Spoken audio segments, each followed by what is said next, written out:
Olá, mais um episódio do Lumen Podcast e com mais uma vez um convidado ultra mega especial. Terceira vez aqui, depois ele vai escolher a música, a gente vai soltar a música no final. Na terceira vez pode pedir música, né? Keila, apresenta o nosso convidado. A gente tem a honra de receber de novo aqui com a gente, que a gente ama estar junto, pastor Anderson Silva.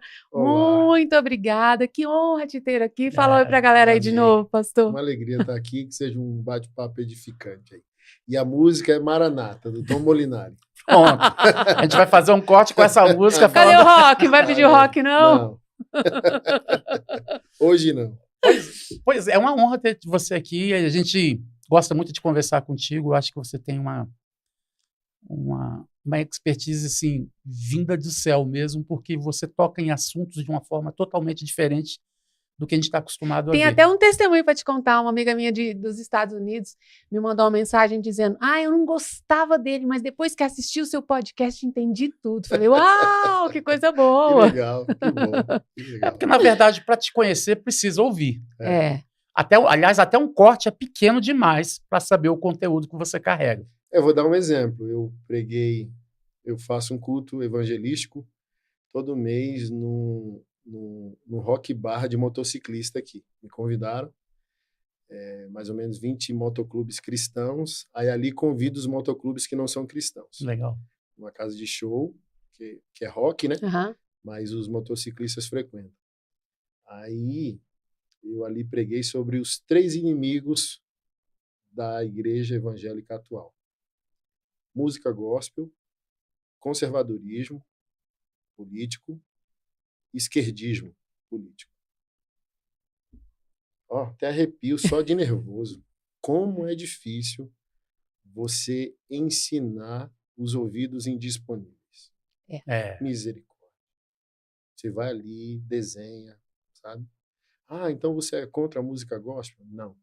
Eu estou dizendo, não é porque é gospel Deus aprova. Sim. Tem coisa que é gospel que não agrada o coração de Deus, que não é bíblico, que é comercial, que atrasa a nossa maturidade. Martinho Lutero disse que a música é o sermão cantado. Se eu cantar errado, eu creio errado.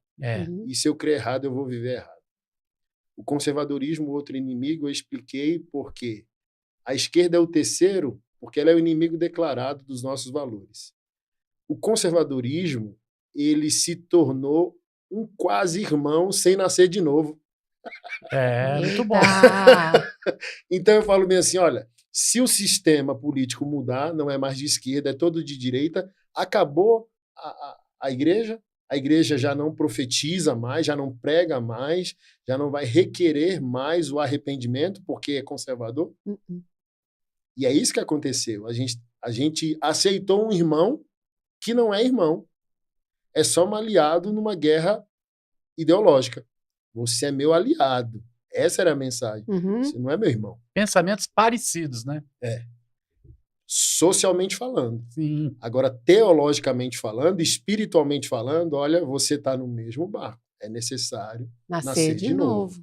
Rapaz, eu falo isso, alguns irmãos querem me devorar. Eu falei, uai, meu Deus. Mas qual é o nosso problema? Por que a gente endeusa quem não é Deus?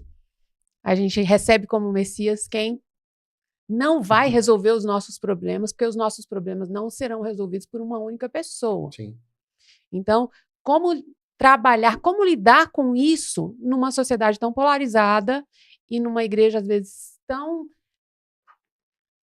que não quer ouvir? É o que você falou, tem ouvidos aí que não querem entender. Então, desenha aí um pouco pra gente. Há 28 anos, eu nasci de novo há 24. 28 anos eu tinha uma namoradinha aqui na Praça do DI, perto do estúdio de vocês.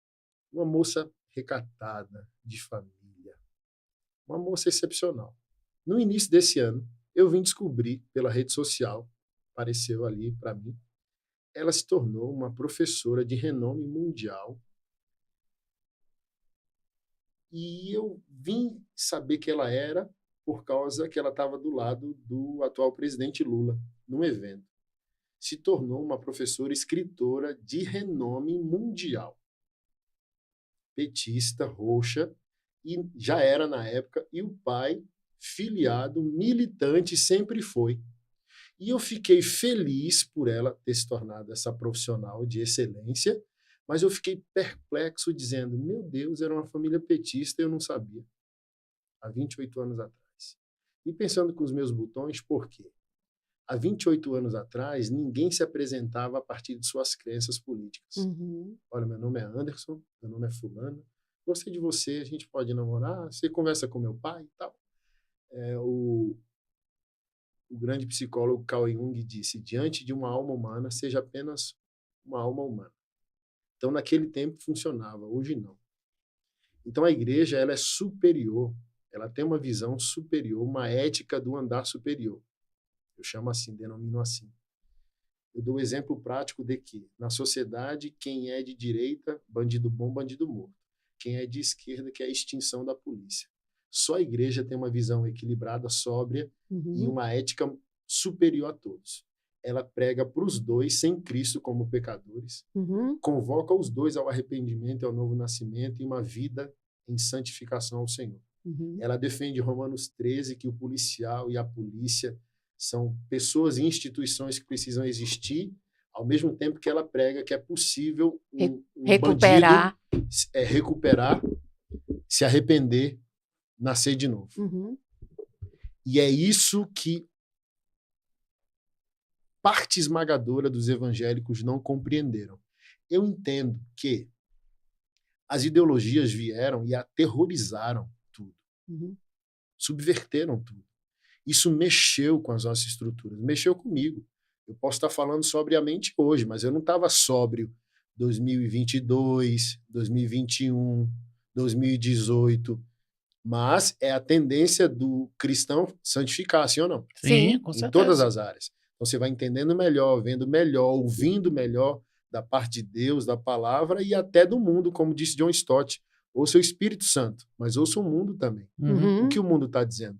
Um mundo que é equilíbrio, por incrível que pareça. Está tudo polarizado, direita e esquerda, mas o verdadeiro cidadão, ele quer ser liderado, ele não quer chocarrice, ele não quer meme, ele não quer que você desmereça o outro cidadão. Eu vejo muito isso. E ele quer justiça. Quando eu bato de frente, assim, horrorosamente, minha esposa alerta assim, ó, veja a reação dos teus ouvintes. Quando você está descontrolado nas crenças políticas, e quando você é quem você é. Porque você é espiritualmente, intelectualmente, teologicamente capaz. Quando você se preza a ensinar, a reação é o cara conservador. Nossa, eu não gosto do cara de esquerda, hein? Mas esse pastor... Hoje mesmo, o cara falou, rapaz, que fera da mãe do pastor, me quebrou no meio, porque eu já nem queria evangelizar mais gente de esquerda. Então você vê que parte dos irmãos estão perdidos nisso. Sim. Porque tiveram no conservadorismo um aliado nessa guerra contra as ideologias, passou a considerar pessoas de esquerda sem esperança de arrependimento. Então, você é meu inimigo. Para aquela pessoa de esquerda. Então, imagina essa namorada aí que eu dei o exemplo. Hoje é impossível. Porque se você... Hoje a moda é você odiar algo e alguém. Se é negro, você tem que odiar o branco. Se é branco, você tem que odiar o favelado. Se é favelado, você tem que odiar a polícia, o empresário, aquele que prospera. Entende? Se você é católico, tem que odiar o evangélico. Você é evangélico, tem que odiar o católico, o macumbeiro e por aí vai. Estou dizendo ecumenismo não, tá? Ecumenismo é uma fraude. Eu estou dizendo respeito ao ser humano que foi criado à imagem e semelhança de Deus. Eu posso defender as minhas ideias conservadoras e respeitar pessoas. Nessa minha frase, eu peguei muita gente ano passado. Você mudou? Você negou seus valores? Você está meio de esquerda agora? Não. Eu só fui vencido pela razão, pela palavra e pelo Espírito Santo.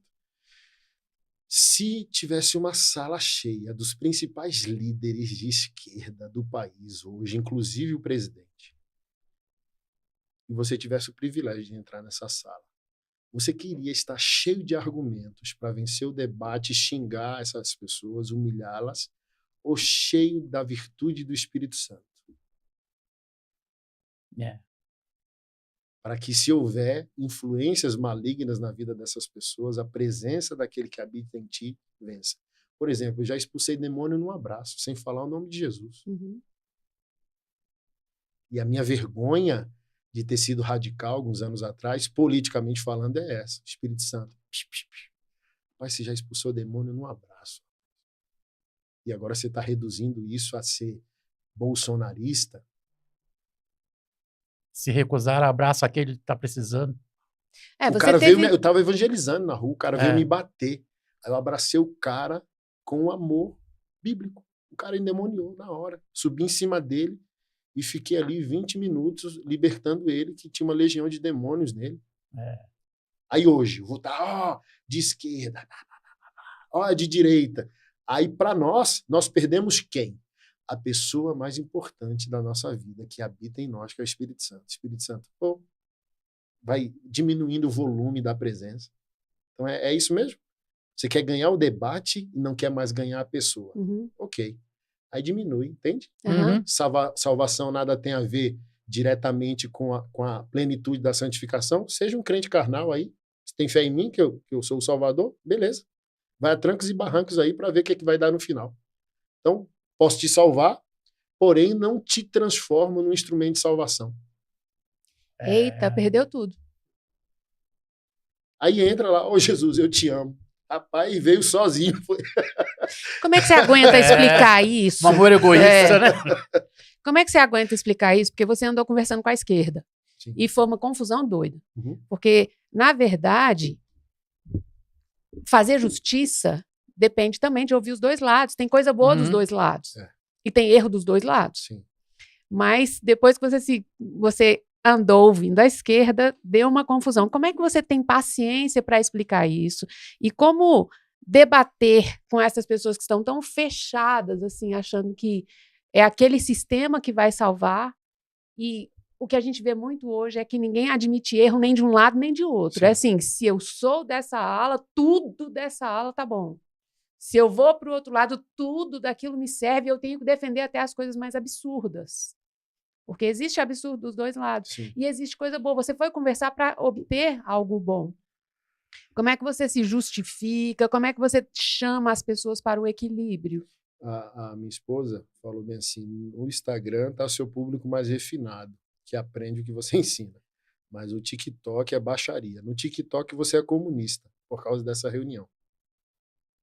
Qualquer coisa que você posta no TikTok, eu não vejo comentário, né? Ser atacado e tal, porque essa reunião te definiu como comunista. Então, Pelo primeiro simples ponto. E fato como uma de fraude, né? estar dialogando com eles para. Aí assim, ninguém participou, ninguém sabe Sim. o conteúdo da reunião, É. ninguém sabe de nada. Então, primeiro ponto, não sentei com o presidente atual, Uhum. não sentei com o presidente Lula. Também não seria problema para mim. Uhum.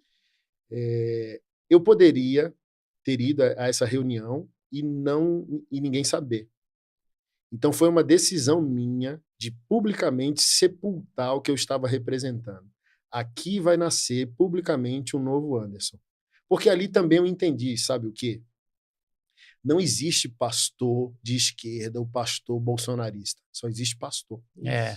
Então eu tenho que separar o CPF do CNPJ. Eu, como pastor, tenho que salvar Uhum. pessoas à esquerda, pessoas à direita. Então eu falei, essa reunião vai servir para eu me sepultar. Essa mistura que eu não sou permitido a fazer. Eu fiz uma mistura. Eu tornei o pastor Anderson Silva um pastor conservador bolsonarista. Eu não tenho essa permissão bíblica. Eu só tenho permissão para ser pastor. Eu fui numa agenda nos Estados Unidos e lá servidores do Brasil, públicos, né?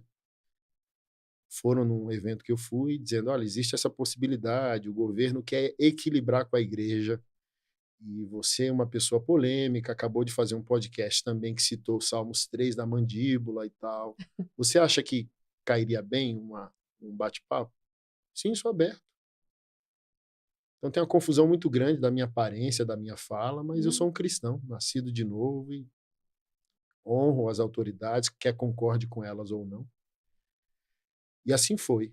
Eu tive reunião com 2 ministros do atual presidente Lula, o Pimenta e o André Siciliano. Uhum. André Siciliano é considerado o mais equilibrado dos petistas. Sóbrio, educado, ama a família. Aí o primeiro soco que eu levei na minha hipocrisia foi, de longe, todo esquerdista é destruidor da família. Essa é a teoria social, né? Uhum. Aí o André abre o celular para falar do filho e da esposa e começa a chorar. De amor pela família. Caramba, cara. Parece que não combina, né? É. Sabe, Aí agora, pôs ali umas 2 horas de reunião com Pimenta, mais ativista. Uhum. Aí já foi, minha esposa falou, percebeu? Tu tava relaxado na primeira, e a segunda foi tensa, por quê? Eu sou um leão para defender o que eu creio, defender a igreja, defender a Bíblia, defender os valores, e ele também, como esquerdista. Aí a postura já foi de guerra. Eu relaxado na primeira, na segunda eu já aqui ele também. Pô, toma lá, dá cá e tal.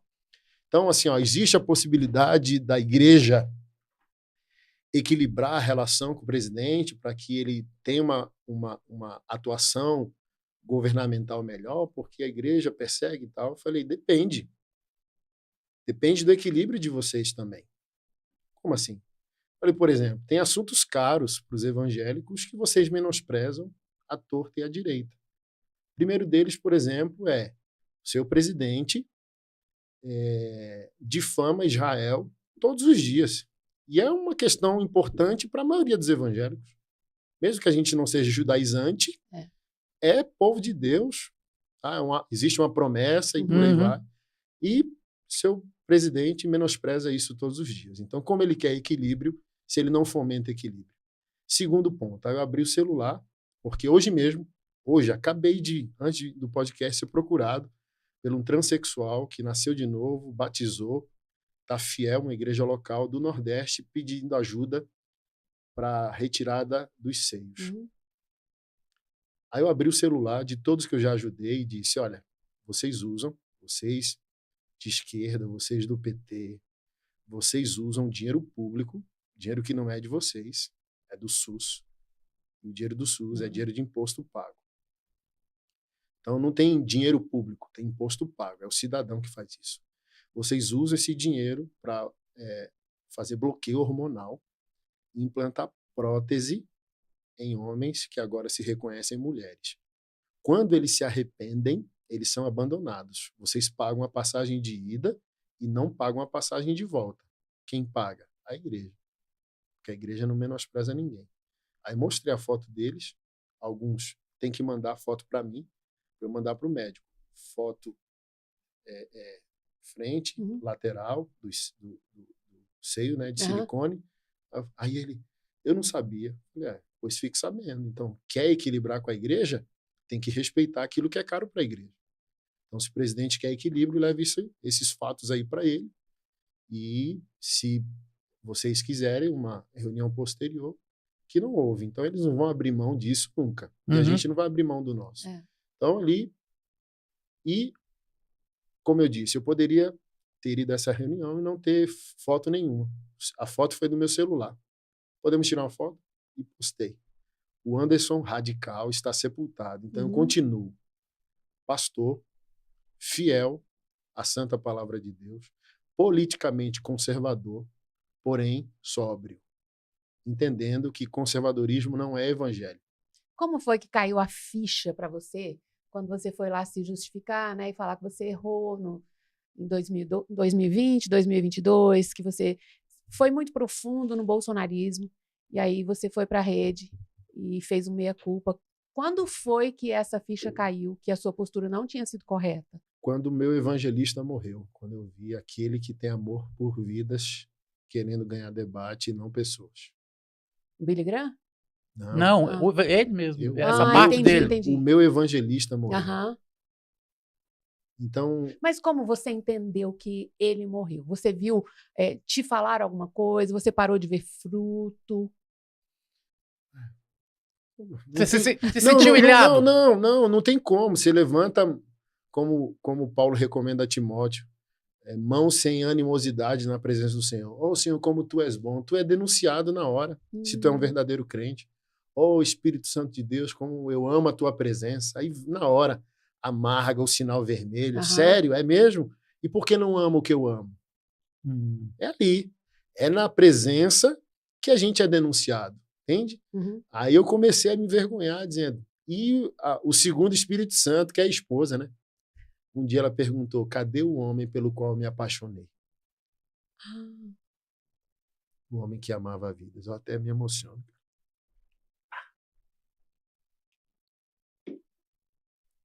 Foi isso que me fez ir atrás de você. Foi isso que me fez, que fizeram meus olhos brilharem. Ver um cara todo tatuado pregando na rua que amava Jesus e amava pessoas. Agora eu estou vendo um homem politicamente cruel, querendo ganhar na força o debate, sem amor pelas pessoas. É.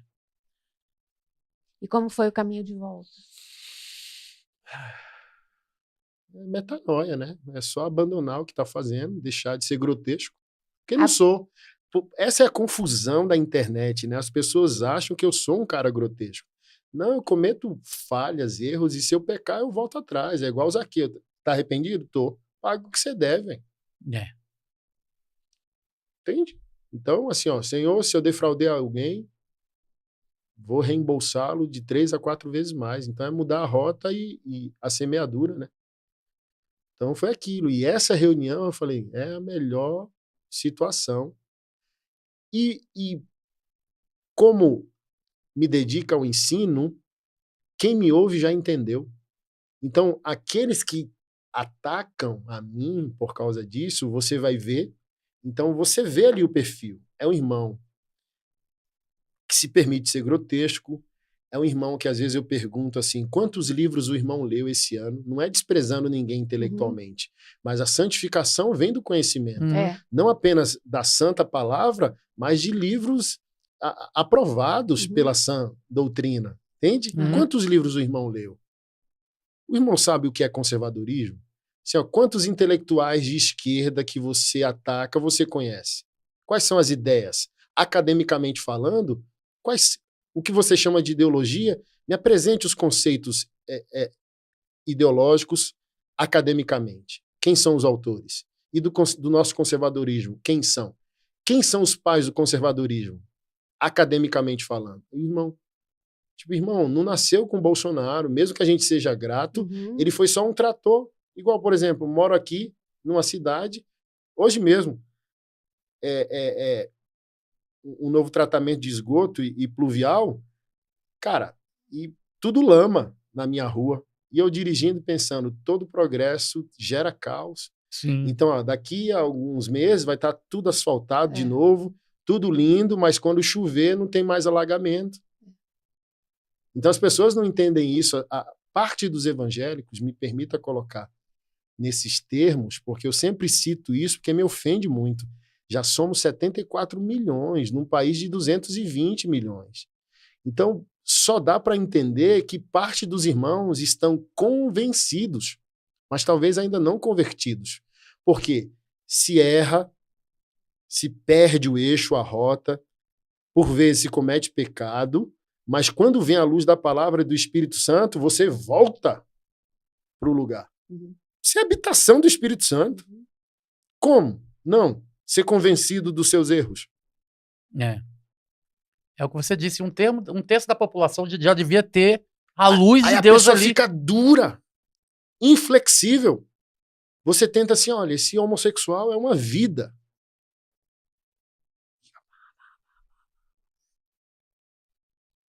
Aí a pessoa não sofre o mesmo processo de metanoia como você.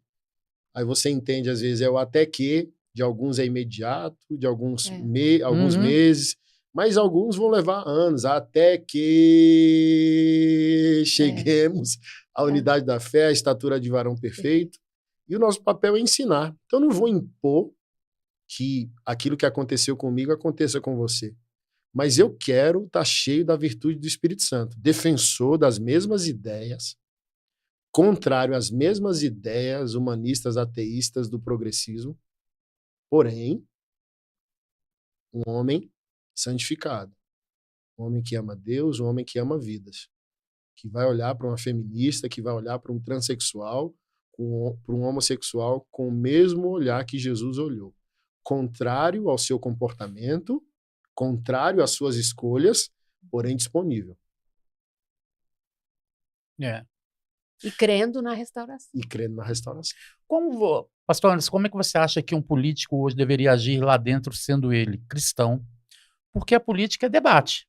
Você vai escutar o que te favorece e aquilo que vai contra as suas ideias ali dentro. Sim. E você precisa ter uma boa abertura com todos ali, porque senão você não está fazendo política, você está sendo radical. E como é que você vai convencer aquele pessoal que é contra você a votar contigo para uma coisa que vai ser favorável não só aos cristãos, mas à população? Por exemplo, um deputado distrital, ele defende uma classe, defende um povo ali, mas ele sozinho tem aquele ditado que uma andorinha só não faz verão. Ele precisa de aliados lá dentro. Para isso, precisa ouvir as pessoas, não só tentar convencer, mas se deixar ser convencidos para aquilo que é bom também para o outro lado. Como é que funciona isso? Um cristão ali dentro, não vou nem falar um direita extrema, mas como se portar dentro de uma Câmara Legislativa para poder fazer aquilo que foi chamado para fazer? Duas respostas, uma dentro e uma fora. Nós precisamos entender, dentro, que quando a gente sai para fora, a gente não sai com tá escrito. Isso. Assim você não vai para o parlamento com a Bíblia na mão. Mas você vai para um parlamento com a Bíblia encarnada no seu discurso e no seu procedimento. São coisas distintas. Por exemplo, William Wilberforce foi um deputado, um estadista inglês que lutou durante 18 anos para que a lei de abolição da escravatura fosse aprovada. Foi rejeitado e ridicularizado todos os anos, mas todos os anos apresentava a mesma lei, até que o parlamento de pé aplaudiu ele. Então ele não ia lá, tipo, olha Deus, não. Mas era por causa de Deus, da palavra e da igreja que ele defendeu o que defendeu. Quem hoje agradece um homem de Deus? Que foi o modelo que todas as outras nações copiaram para a abolição da escravidão. E você sabe que quando ele se converteu, ele foi conversar com aquele homem que escreveu aquele Amazing Grace. Sim. Você sabe dessa história? Não. Quando ele se converteu, ele já era político. E ele foi conversar com o autor do Amazing Grace. E ele falou, olha, Deus me chamou e eu preciso sair da política porque eu vou pregar o evangelho. E esse autor, eu me esqueci o nome dele, ele disse, não saia da política, Deus vai te usar lá. E que trabalho sensacional esse homem fez na abolição da escravatura. Mas uma coisa que a gente vê muito é que a pessoa, às vezes, há ainda um mito de que Deus me chama para ficar dentro da igreja e a pessoa abandona tudo, e às vezes algumas pessoas são chamadas para a política, outras são chamadas para a igreja. E na política a gente tem gente que está fazendo as duas coisas ao mesmo tempo. Sim. Ele é pastor e ele é político ao mesmo tempo, mas não faz nem bem aqui nem bem ali. Né? Como lidar com esses casos? Que tipo de conselho você daria para um pastor que quer se eleger como o pastor e chega lá com a Bíblia num lugar onde a Constituição é a Bíblia? Aí aquela primeira colocação que eu coloquei, né? Importa o que está escrito nós dentro da seara, dentro da igreja. Fora da seara da igreja, para a seara do mundo, em nome da igreja, da santidade cristã, da palavra de Deus, nós podemos encarnar esse evangelho. E aqui eu vou dar um exemplo de um vereador de Belo Horizonte, amigo meu, irmão na fé também, que me citou essa situação também inspirado naquilo que eu ensino. Ele do PL, bolsonarista, conservador, como a maioria de nós. Uma vereadora trans apresentou um baita de um projeto que nenhum conservador e nenhum bolsonarista e ninguém do PL quis ler, ao menos ler o projeto, que é responsabilidade de todo parlamentar. Sim. Ler o projeto do outro, quer concorde ou não. E ele leu e disse, é fantástico. Então, como ser luz do mundo e sal da terra como um cristão evangélico dentro da política, sabendo que você precisa do apoio dos demais para aprovar algo? Não sendo esse intolerante, esse chato, não aceitando tudo, mas também aprendendo o respeito e o diálogo. Porque assim, na guerra política, se o projeto for do cara de esquerda ou de direita, nula, e vice-versa. Qual que era o projeto lá dessa vereadora trans em Belo Horizonte? Fazer com que o Estado separasse um fundo para absorventes íntimos, porque existia uma grande evasão escolar, porque as meninas, adolescentes, ficavam envergonhadas porque eram pobres e não tinham dinheiro para o absorvente, abandonavam a escola. Baita de um projeto. Em que isso fere a Bíblia? Entende? É isso que tem que... No diálogo eu vou entender assim, ó, o projeto do cara de esquerda. Óbvio que você tem que ler as entrelinhas, porque Sim. o perigo do contrato São as entrelinhas. Então, assim, ó, você leu tudo, colocou sua equipe, colocou seu advogado para ler absolutamente tudo num projeto de uma pessoa de esquerda, não tem nenhuma pegadinha, é benéfico à sociedade. Amém. Eu assino junto. Eu voto junto. E na discussão da lei pode até se propor mais algumas coisas, inclusive aquilo que de repente você não concorda. Aí eu autorizo o outro também a me respeitar. Sim. Aí aqui a gente começa uma criação de cultura. Sim. Mas até agora, não. Um desrespeita o outro, ninguém quer ouvir o outro. Então é essa cultura que está. Então se a gente quer influenciar, respeito gera respeito. Indo para a segunda questão, que é do pastor, como um pastor se dispor ao parlamento. É a mesma coisa que eu respondi na penúltima vez que vim aqui sobre a música. O ideal é o quê? A igreja está discipulando músicos para a igreja e da igreja. Para o altar, que é o nosso louvor, que é a nossa doutrina musical, e a partir da igreja para a cultura. Música secular, porém, praticada, exercida, composta, executada por cristãos. Qual a possibilidade dessa música secular feita por cristãos, ser uma péssima música e ser uma música que deprecia Deus, a fé e o ser humano? Nenhuma.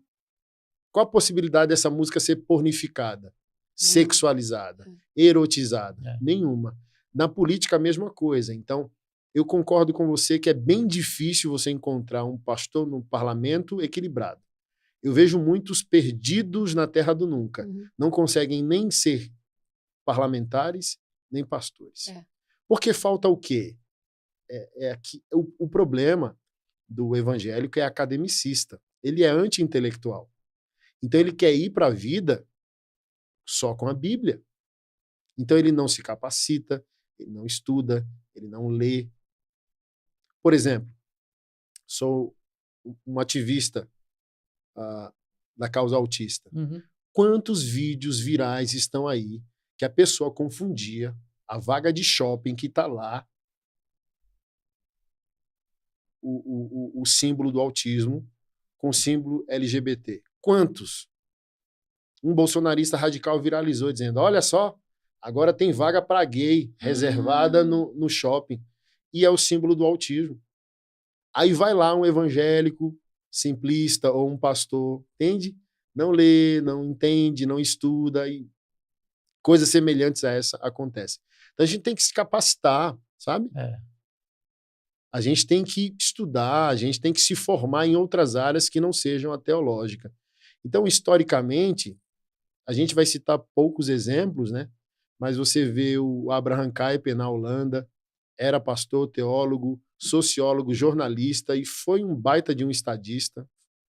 Teve alguns mandatos lá. Existe um legado dele fluente até hoje. A academia, a Universidade Livre de Amsterdã é um legado dele, ele que fundou. Você vê o reverendo Martin Luther King, não foi um político de carreira, mas a luta dele também foi política. Então, se hoje o direito dos negros é amplamente garantido, ninguém agradece o homem de Deus que morreu por isso. Então, é possível. Então, o ideal é que esses pastores gerassem uma cultura, para que o cristão entendesse a participação dele na sociedade. E não simplesmente os pastores desistindo do sacerdócio. Mas enquanto isso não acontece, pastores sérios precisam sim se envolver e darem o exemplo que é possível. Ser fiel, não se corromper. Porque, por exemplo, um pastor fiel, funcional, meu amigo, ele pode ser, se ele quiser, o melhor político da cidade dele. Sim. Porque, não sei se eu falei na penúltima vez, mas falo, me ofende muito o cristão defender que Jesus pode tudo. Ele criou o mundo, ele tem poder de curar enfermidade, ele cura câncer, faz paralítico andar, restaura caráter, casamento, ele recupera o pior dos homens. Mas ele não consegue manter um músico e nem um político fiel. Isso me ofende demais. Me ofende porque rebaixa Jesus Cristo, sua santa palavra, sua santa igreja a um nível infantil. Olha, ele pode tudo, mas ele não pode suster um homem na política e no altar. Ele não pode suster um homem na música e no altar. Eu falo, o Criador do universo, aquele de João 1, que sustenta todas as coisas pelo poder da sua palavra, é desse que nós estamos falando. Então, o que acontece? Nessa fé escapista, é assim que a gente chama na teologia, estamos indo para o céu, escapando, né, para o céu e tolerando que a terra se torne um inferno. Isso. Eu não estou dizendo que a gente vai transformar o mundo.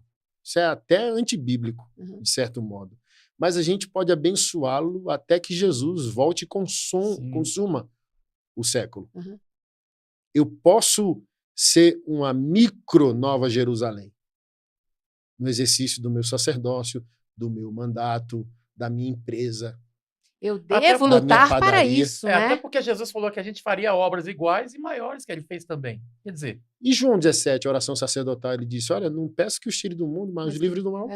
Então, assim, ó, a história de Jeremias, ela mexe muito comigo, porque os falsos profetas prometiam ao povo de Deus que Deus devolveria eles à terra prometida, e Jeremias dizia, não é agora, aqui no exílio. Aqui debaixo da opressão do exílio, nós vamos prosperar. Se casem, entreguem seus filhos em casamento, comprem terras, plantem jardins. Gente, isso me fez chorar. Em tudo que ele disse, o que me emocionou foi plante jardins. Porque é o maior compromisso de alguém com o seu local. É criar o lugar da sua contemplação. Como eu posso prosperar em um lugar que eu amaldiçoo? Bom. Então a igreja não prospera na política porque ela amaldiçoa. A igreja não prospera na música. É o Salmo da Babilônia, né? É o Salmo da Babilônia que é chocante. Como que eu posso cantar numa terra estranha? E era para cantar mesmo na terra estranha, era para celebrar na terra estranha. Né? O que o Jeremias está falando é isso, é vida que segue. Então, vamos, bola para frente aí, que a gente volta, mas não é agora. Enquanto estamos aqui, vamos embora fazer o que a gente pode fazer aqui. Imprimir o céu na terra, a oração do Pai Nosso. Enquanto não vem o ideal, eu trabalho com aquilo que é real. E o que é real para mim aqui é a Babilônia, acabou. Então, assim, ó, é contrário à minha teologia, contrário ao meu culto, contrário a mim economicamente, contrário a mim geograficamente, mas a prosperidade do povo de Deus nunca dependeu de geografia. Israel prova isso. Um ovo e um dos lugares mais eficazes em sua tecnologia, em sua prosperidade, porque Deus sempre foi fiel à sua aliança. Essa história aí, pastor, ela é muito chocante, porque você vai para Daniel e você vê um rei terrível que era Nabucodonosor. E quando ele tem um sonho que é contra ele, chama Daniel para falar do sonho, e Daniel diz, rei, que esse sonho não seja contra o Senhor. Amor por um rei que estava sendo disciplinado por Deus de uma forma terrível. Né? Daniel demonstra amor por uma pessoa terrível e às vezes a gente não consegue. É o que você está falando aí, a gente se polarizou de um jeito que eu quero que eles morram. Não, nós conseguimos. A questão é que a gente não renova a mente. A gente consegue. O Espírito e a palavra estão conosco, habitam em nós. Nós conseguimos, mas a questão é, não há pregadores da renovação da mente. Porque quando eu renovo a mente, eu entendo que eu nasci de novo para aquilo. Porque, vamos lá, se você consegue pregar a pessoas que odeiam o evangelho, pregar em países proibidos, você não consegue amar um governante contrário aos seus valores? Ah, me poupe, hein? Tem irmãos entregando a vida deles nesse exato momento no campo missionário. Então você consegue morrer no campo missionário e não consegue amar um déspota? Como esse tipo de instrução precisa ser falado dentro das igrejas? Para ontem. Porque a gente acaba ficando dentro de uma bolha e não deixa ninguém entrar. Aliás, se quiser entrar, tem que ir lá na igreja aceitar Jesus. Para depois a gente começar a trabalhar aquela pessoa, mas para ir buscar, por exemplo, um que a gente não concorda politicamente. Assim, você quer um exemplo do que a falta de renovação da mente é capaz de fazer? Nós não temos repertório para amar um filho que se declara homossexual. O evangélico não tem. Por exemplo, o maior exemplo público que a gente pode se fortalecer e dizendo é possível é a nossa irmã Helena Tanuri. A filha fez o que fez, tocou escarcéu contra a igreja, contra ela, contra a família. Calada estava, calada ficou. É quando sempre me perguntam, pastor, o que eu faço se meu filho se declarar gay? Nada. Só continue sendo pai e mãe. Não é a sua função convencer o homem do pecado, da justiça e do juízo. Dobre o amor. Se já amava, dobre. Deixe claro, você está contrário a Deus e a santa palavra. Mas eu não vou mudar 1 miligrama do meu amor por você. Não tem repertório para uma família cristã quando o filho se declara gay. Não tem. Aí alguns agridem, outros expulsam. Então, eles não são capazes de amar? São. É porque os pregadores não pregam a renovação da mente para que a gente saiba lidar com o desconforto da rebelião do outro.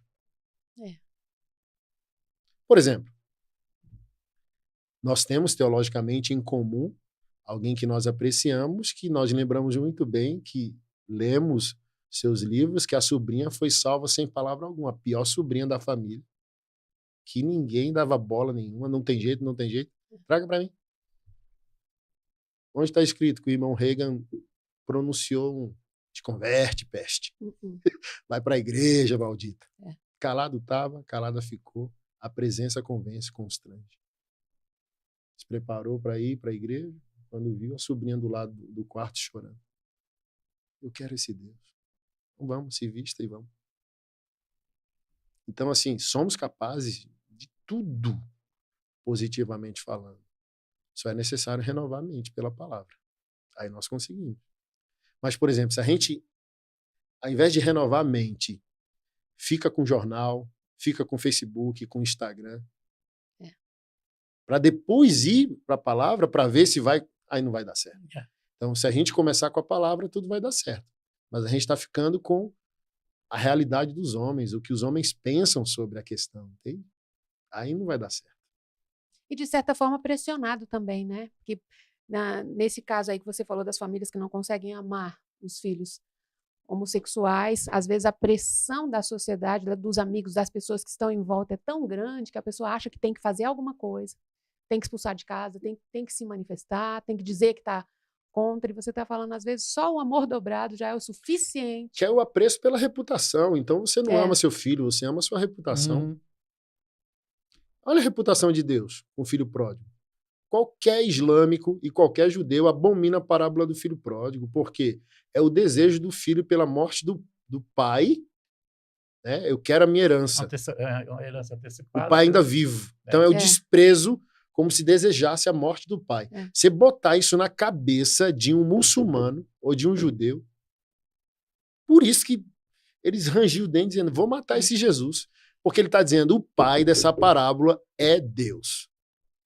Tem um filho perdido que foi, tem um filho mais perdido ainda, fiel dentro de casa, que ficou. Eu amo os dois. Vamos trazer para hoje? Quem foi é de esquerda, quem ficou é de direita. E Deus está dizendo, eu amo os dois, eu quero os dois. Por exemplo, esqueci disso, a parábola do filho pródigo me envergonhou. E foi meu convencimento final. Quando eu apliquei ela para hoje, eu falo, misericórdia. O filho que ficou é conservador, bolsonarista, dizimista, fiel. Não falta uma escala da igreja, mas está lá assim, ó. Quando ele ouviu que era o irmão que voltou para casa, está lá. O coração dele se encheu de ódio. Que cristão não tem amor, alegria pelo arrependimento, pelo novo nascimento, pelo perdão? Não, ele, coração com ódio, fiel, sou conservador fiel. Aí o pai, misericordioso, ele odiou o fato que o pai dele é amor. Engraçado que o filho que ficou na hora de afrontar o pai, falou assim, o teu filho, ele não falou o meu irmão. E queria uma festa. Então, por isso que eu sempre digo, que verdadeiro santo quer uma festa celebrando sua santidade. Você nunca fez uma festa. Ué, você não é santo, não? Entende? É por isso que eu sempre falo, rapaz, eu tenho medo daqueles que são os melhores dizimistas de uma igreja e se gabam disso. Porque o maior dizimista de uma igreja deveria ter medo dele mesmo. Toda vez que ele entregasse, ele, Senhor, tem misericórdia de mim. sonda em mim se há algum caminho mau. E não achar que manda no pastor, achar que manda na agenda do pastor. É misericórdia. Então, E fazer pressão, ou ele ou eu. é aquela perplexidade. Seja obstinado pela excelência. Cresça. Cresça. Conquiste tudo que você puder. Ao mesmo tempo, se diminua. Esse é o nosso charme. Conquiste tudo. Continue pequeno. Conquiste tudo, mas continue servindo. Conquiste tudo. Por exemplo, seja um conservador, seja um bolsonarista. Amoroso. Sabe? Não precisa. Tolerante. Não precisa xingar ninguém, não precisa. Entende? Defenda esses valores. Sorrindo. Jesus é conservador ou não? Ele é a própria palavra. Ele é o conservadorismo em estado bruto. Sorrindo. Ele mandava lambada no povo, saiam daqui, e ninguém saía. Ao mesmo tempo que ele era exclusivo, saiam daqui, ele era magnético, ninguém queria sair. É assim que a gente tem que ser conservador. Confrontar as pessoas sem afrontá-las. Para mim são coisas diferentes, tá? Eu sempre dou a explicação de homens e pastores. Homem não funciona sendo afrontado. Você pode confrontar um homem em amor. Você pode confrontar um pastor em amor. Quando se afronta, o coração fecha. E o ser humano, no geral, também é assim. Você pode confrontar ideias. Pode afrontar pessoas, levar para o pessoal, desmerecer, xingar. Então, quando eu entendi isso, eu virei a página. Muitas professoras hoje aqui, da rede pública, que são feministas, Lula livre, me amam. Por quê? Serviço. Olha, aquele pastor lá, brabão, vai fazer um evento aqui. Aí levo massagem, levo chazinho, levo palestra. Amo essas pessoas, independente de suas crenças.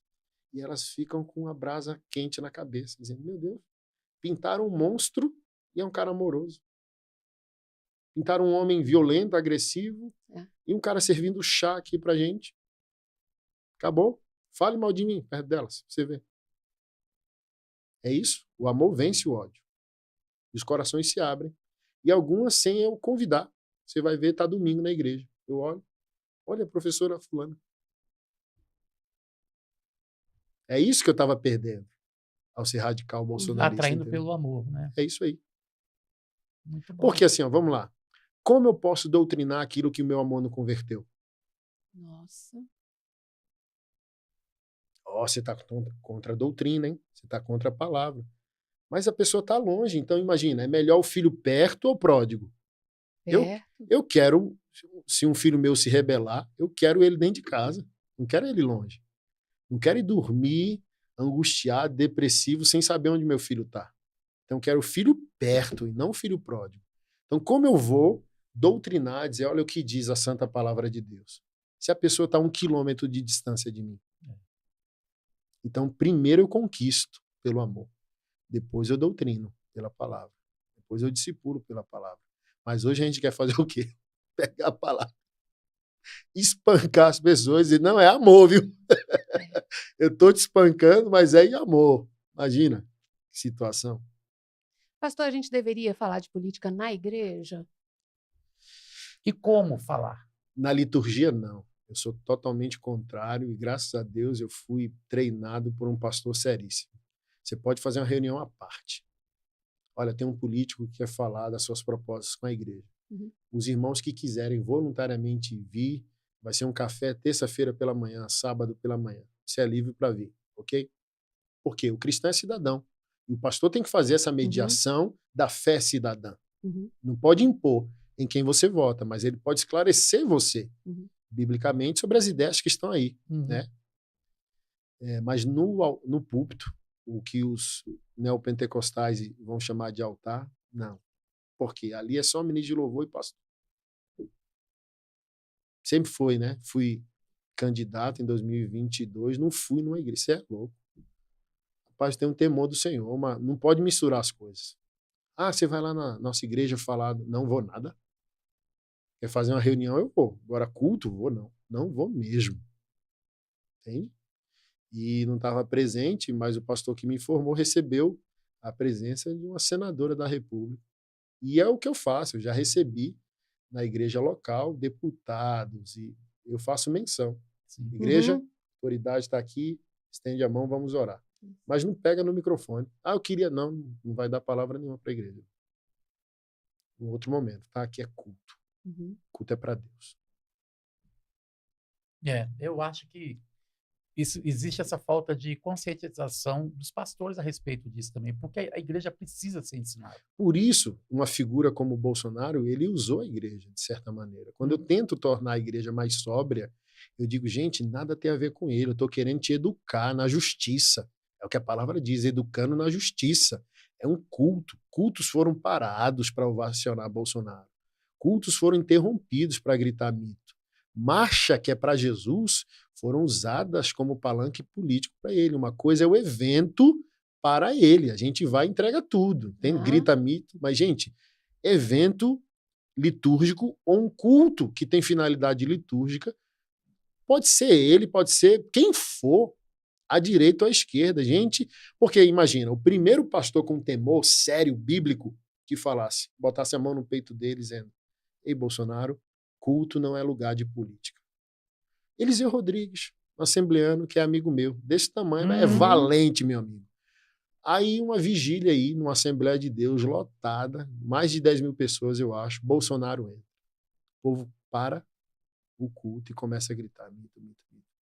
Ele dá um grito, pega o microfone, ei, quem rouba a semente da palavra do coração do homem é a serpente. Calem-se! Sentem-se! Uau! Bolsonaro, honramos a sua presença aqui, presidente, seja bem-vindo e sente-se para ouvir a palavra de Deus. Uau! É isso que, entende? Acabou o evento, aí é outra coisa, entende? Sim, claro. Mas ali, né, gente, a gente está para aquela finalidade. Louvar e adorar o nome do nosso Deus e ser edificado pela sua palavra. Não está ali para fazer palanque para ninguém. Mesmo, eu entendo, tá? Alguns irmãos em desespero, querendo vencer as ideologias, perderam a ética. Mas os fins não justificam os meios. Dá para fazer essa defesa de fé contra as ideologias de maneira ética. Porque isso eu acho que não é nem legal, tá? É criminal hoje pela justiça eleitoral você fazer esse tipo de abordagem dentro de um espaço religioso, tá? Então já está infringindo aí Romanos 13. Pastor, considerando até mesmo o que o senhor falou aí sobre o cristão ainda ser desinformado, o cristão não estar se aprimorando, estudando, eu queria que você falasse um pouquinho, porque você se definiu. Eu sou um conservador, Jesus é um conservador. Eu queria que você explicasse para a nossa galera que está assistindo aí o que é um conservador, o que é um progressista, e um crente pode ser de esquerda? Né? Desenha bem direitinho aí, porque tem tanta gente que nem sabe, se posicionou, porque um monte de gente se posicionou, mas não sabe do que se trata. Sim. É. Começando pelo fim, a questão do progressismo. É possível você ser cristão e de esquerda? Não. Mas eu abro um pequeno parêntese. Quando um cristão autêntico, bíblico, diz eu sou de esquerda, ele está falando isso no campo emocional. Não é possível ele falar isso do campo ideológico. Porque não tem esquerdismo com isenção filosófica. É o que eu sempre digo. Para você ser de esquerda, você tem que crer no que é proposto. Então, a independência da mulher negando maternidade, casamento, todas as proposições do feminismo, poligamia, poloafetividade, relacionamento aberto, questão da autonomia da mulher em seu corpo, porque vão chamar assim, né? Mas o nome disso é aborto, né?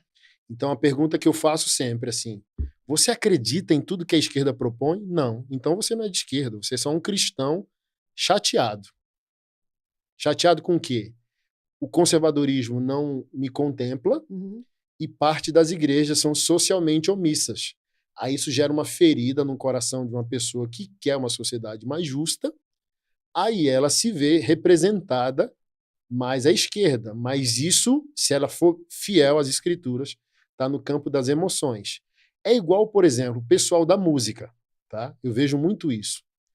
É impossível você pregar comunismo, socialismo, esquerdismo no geral e viver numa sociedade de livre mercado. Então você vai, hoje, o maior expoente do rap hoje no Brasil é o Racionais MCs. Hoje eles desembarcaram nos Estados Unidos para uma turnê. O que é isso? Capitalismo. Capitalismo que reservou os carros extraordinários que eu vi no vídeo na porta do aeroporto, os hotéis 5 estrelas, as refeições, essa viagem transcontinental. Obviamente que o vocalista do grupo principal, que é o Mano Brown, ele não ganha a mesma coisa que o hold que monta o palco ganha, que o designer gráfico que fez a peça para divulgar o evento. Então, é emocional. Você vê ali o cara cantando, defendendo essas ideias, mas isso é emocional porque é irreal, cara. Hoje você é milionário, sabe? Por causa do capitalismo. Então, assim, ó, seja coerente. Aí você vê, sei lá, pessoas do rock and roll. Ah, o rock and roll é de esquerda, não pode ser conservador. Aí, sei lá, vou citar algumas bandas aqui que o público pode não estar acostumado, mas só para você entender. James Hetfield é o vocalista da banda de heavy metal Metallica. O patrimônio dele é $1 bilhão. Não tem roqueiro pobre. Não tem, entende? Há alguns, comunismo.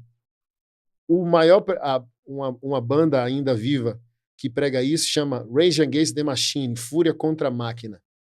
O vocalista se chama Zac de la Rocha, um latino de origem latina naturalizado norte-americano. O patrimônio dele, declaradamente, é mais de $130 milhões. Tem uma rede de fast food, tem uma linha de perfume. Então, assim, ó, voltando, é possível ser cristão de esquerda? Você está falando de quê? Porque eu olho para as suas crenças a partir da sua doutrina. A esquerda tem uma doutrina. Então, se é de esquerda, você tem que crer na doutrina, você tem que estar banhado ali no que é chamado de marxismo cultural, que também é chamado academicamente de teoria crítica da escola de Frankfurt. Todos os intelectuais ali que se debruçaram a produzir hoje o que devora a sociedade. Aí, muitos conversando comigo, eu não sabia. Não, então você não é de esquerda. Então, é impossível ser cristão pleno e de esquerda pleno. É antagônico. Uma coisa vai colidir com a outra. Uma coisa expulsa a outra. Se você for totalmente de esquerda, a Bíblia tem que ser desconstruída. Se você for totalmente cristão, o seu esquerdismo é uma birra contra o seu pai. É só uma ferida sentimental. Quer um exemplo? Uma moça evangélica, feminista, professora, amiga hoje nossa, amiga da minha esposa, amiga minha. Fiz uma entrevista com ela, uma pessoa maravilhosa.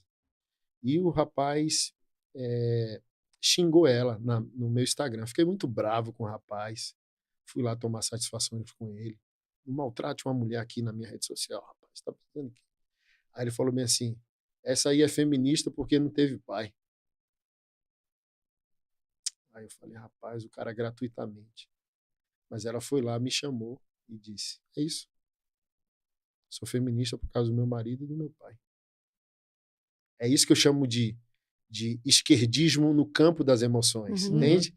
A pessoa tem uma ferida, porque, por exemplo, vamos lá, a esquerda, se você olhar bem, ela é um reduto dos inadequados, ela é um reduto dos que não se aceitam, ela é um reduto dos feios. A pessoa não se compreende bem, não se ama bem, foi menosprezada por aqueles que deveriam protegê-la. Aí ela abre mão de sua identidade pessoal para abraçar uma identidade coletiva. Não sou mais a Francisca, sou feminista. Aí ela tenta nisso curar os traumas, mas é trauma com o pai, trauma com abuso sexual, trauma com o tipo de marido grotesco que teve. É uma dor, né? Então nada tem de filosofia, porque talvez nunca leu de fato os livros que representam isso, né? Ela se identifica com algo que tem lá e por isso se acha parte daquele movimento. E só alguém pleno em sua identidade diz, não, eu posso ser isso. Por exemplo, eu sou de um motoclube. Aí você vê os caras vivendo isso 24 horas por dia. Eu falo, não, me poupe. Entende? Alguém de identidade vazia vai ser preenchido por qualquer sopro.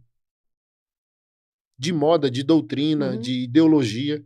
Mas alguém pleno diz, rapaz, só sou um motociclista e eu vou viver isso, sabe? Aqui, ali, mas não entrou na minha corrente sanguínea. Vou extrair disso o melhor, mas só quero o melhor, não quero tudo. Acabou. E assim com tudo, com a vida, com amizades, relacionamentos, crenças. E o crente maduro não é devorado por nada, ele é senhor de tudo, né? Tem uma frase de Agostinho de Hipona, os católicos chamam de Santo Agostinho, que eu acho fenomenal. Ame a Deus e faça o que quiser. O que fazer, o que não fazer, o que é pecado, o que não é. Ame a Deus e faça o que você quiser. Então, traduzida assim, parece uma frase perigosa, né? Mas indo no contexto que ele disse, e quando você vai para a Bíblia, o que é amar a Deus? Jesus Cristo disse, aquele que me ama, obedece os meus mandamentos. Então, amar a Deus, estar na presença dele, é ser preenchido e saturado pela sua vontade. Então, quando eu saio da presença de Deus, eu saio pleno, eu saio cheio, eu saio completo. Ali eu saio apto para amar tudo com moderação. Sem extremos.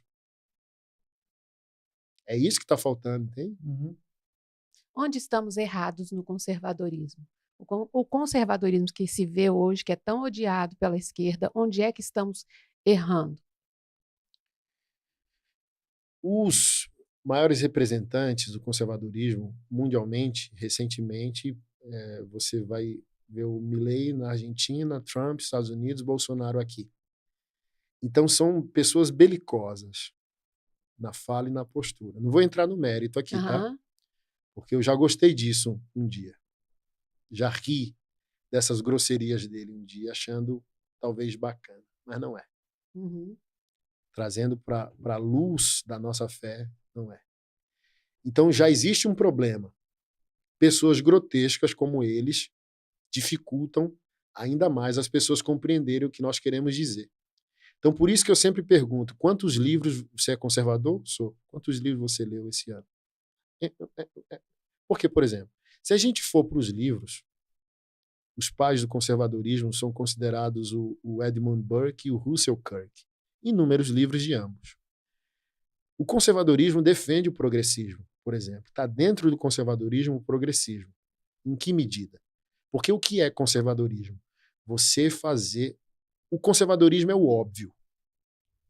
Por exemplo, não tem ateu na roça. Já percebeu? Só tem ateu na cidade. Porque na roça é o óbvio biológico, é o óbvio criacional. Então as pessoas na roça não sofrem de crença, não padecem de ideologia, porque aquilo é conservadorismo. O que é conservadorismo? O óbvio da vida. O óbvio da vida é o homem ser homem, a mulher ser mulher, o casal ser casal, os filhos serem filhos, a natureza respeitar os seus ciclos estacionais. Acabou. Então, muitos intelectuais conservadores afirmam isso. Conservadorismo é literalmente a não ideologia. Conservadorismo não crê em paraísos na Terra. O conservadorismo é cético na base dele. Cético de quê? Não existem salvadores. O conservadorismo, ele aceita a doutrina original do pecado. Dê poder a alguém de esquerda e de direita, eles vão virar um monstro. Excludente a fé, tá? Falando sem a fé. Dê poder a um homem de direita ou de esquerda, eles vão se quebrar absolutamente todo. A única possibilidade da gente ser salvo nesse mundo, do jeito que ele se encontra, é o guarda-chuva chamado Jesus Cristo. Então, os conservadores creem em coisas assim. E quando você vai para a teoria de ambos, dentro do conservadorismo está mais ou menos assim, parafraseando.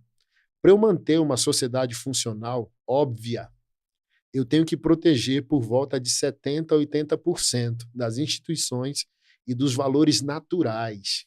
Direito natural, direito biológico, direitos fundamentais da existência humana, do jeito que sempre foi. Uhum. Se eu proteger isso de 70%, 80%, eu tenho uma sociedade funcional, um futuro funcional.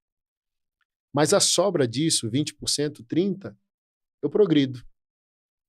Um exemplo, o conservador verdadeiro, ele acredita no direito do gay, porque o gay é cidadão. Uhum. Não é um problema teológico para o Uhum. verdadeiro conservador. Porque qual é o grande problema e culpa do radicalismo bolsonarista? Misturou conservadorismo religioso com conservadorismo político. Uhum. São duas coisas que se encontraram em alguns valores, mas não são a mesma coisa. Eu não posso fazer política exclusivamente em nome da fé, mesmo que eu esteja defendendo valores. Porque o conservador da teoria, da história, dos livros, respeita a existência e o direito do gay. É direito dele. Ele não é cidadão? É. Trabalhador? É. É um perigo para a sociedade? Não. Pagador de impostos? É. Então, é necessário existir políticas públicas, leis que protejam essa pessoa. A discordância dela, dos seus valores ou da sua teologia é outra discussão, mas ela existe. Uhum. No conservadorismo, chama de progressão. Dois conceitos estão lá: permanência, progressão. Vamos permanecer na base sólida, 70%, 80%. 20% a gente diz, olha, o trans existe, está aqui, e agora? Porque qual é o grande problema? Quando mistura tudo. O conservador acha que qualquer luta pelo direito de um gay e de um trans é negar princípios. Não é. Eles existem, eles estão aí. Uhum. E eu, como cristão, quero que eles se arrependam.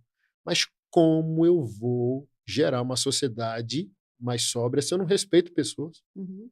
Porque, vamos lá, agora, o pastor Flávio Amaral, que era um ex-travesti aqui de Brasília, hoje mora em São Paulo, é pastor, está sendo processado pela deputada federal trans, a Erika Hilton. Uhum. Porque eu não sei em que tom de voz ele colocou isso, né? Mas mulher trans não é mulher. Mas eu sempre falei isso e nunca fui processado. Então dá para defender ideia sem... Eu não estou dizendo que é o caso dele, Uhum. mas vou dar um exemplo. Eu sempre falo assim, ó, não se pode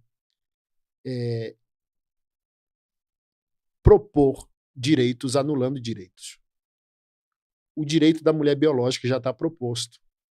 E nenhum cidadão de bem, cristão ou conservador, é contra o direito da mulher trans.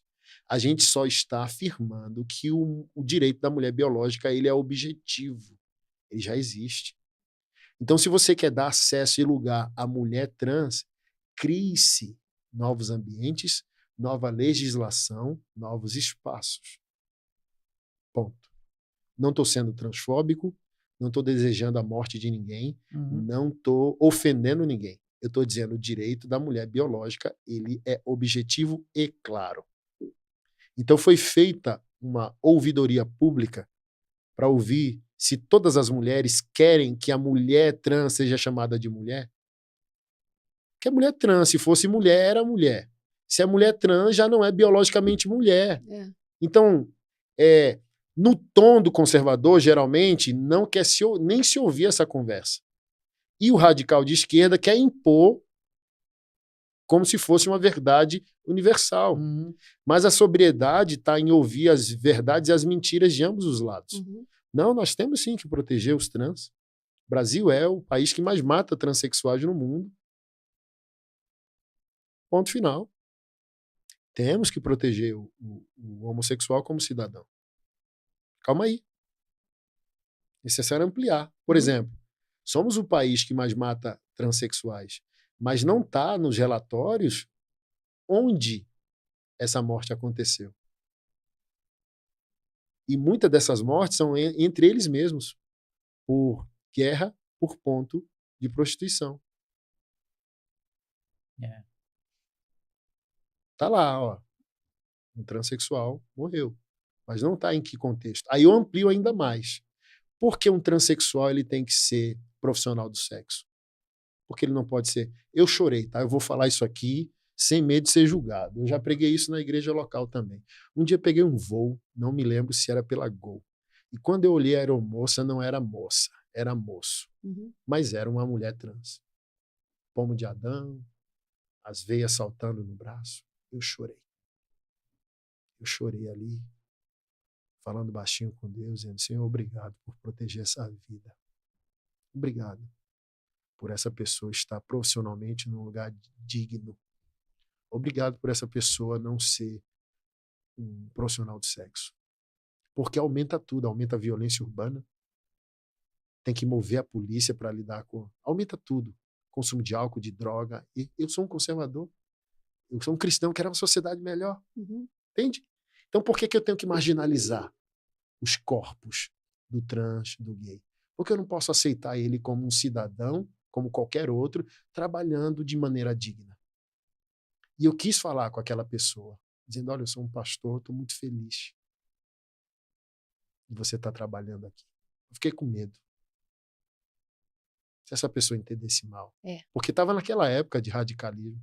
Mas olha só, eu estava radical, mas eu sempre fui essa pessoa quebrantada ali, dizendo: cara, que maravilha. Aqui nos Correios, Taguatingaçu, 5 transexuais mataram um transexual de dia, esfaqueado, na agência do Correio. Aí vai para os relatórios. Brasil, o país que mais mata transexuais. O contexto não está inserido. Então é uma comunidade que sofre. Onde que você já viu um travesti numa festa de criança? Onde você viu um transexual numa festa de vó? Isso não é concordar com o pecado. Mas nós precisamos tratar seres humanos como seres humanos. Eles são invisíveis, marginais, monstrificados. Pela igreja também. Respeitá-los não é concordar com o pecado deles. Dar acesso a eles, dignidade, formação acadêmica, abertura no mercado de trabalho. Por exemplo, isso não deu polêmica, mas durante o governo Bolsonaro, uma das secretarias no Ministério de Direitos Humanos foi dado a uma transexual. Ele não é tão grotesco como dizem, e eu fui convidado para discutir políticas públicas para abertura no mercado, para dar mais dignidade trabalhista à comunidade transexual. Aí se mostra, né, o pior lado dele, o lado grotesco dele, mas não mostra um outro lado que também tem, entende? E é isso, mas é mais ou menos assim, ó.